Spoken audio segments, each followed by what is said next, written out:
যে ব্যাপার কি তোমার বৌমা, সেদিন থেকে ডালের তরকারির মধ্যেও চুল আছে, খিচুড়ির মধ্যেও চুল। আমি কি করব মা? কেন?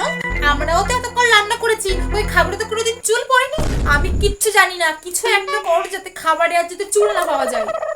আচ্ছা ঠিক আছে, আমি একটা ব্যবস্থা করছি। মা তাড়াতাড়ি চলুন, বাইরের নাপিত চলে এসেছে। কি নাপিত আবার কি হবে?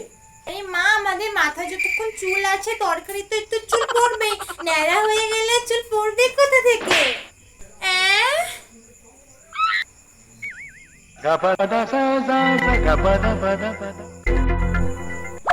না না, দেখো বৌমা, মাথায় চুল থাকলে তো খাবারে একটু চুল পড়বে না, ওতে কোনো সমস্যা নেই। আমাদের কত পড়েছে, তুমি একটা কাজ করো, এই টাকাটা নাপিতকে দাও আর বলো বাড়ি চলে যেতে। হ্যাঁ না? আচ্ছা ঠিক আছে।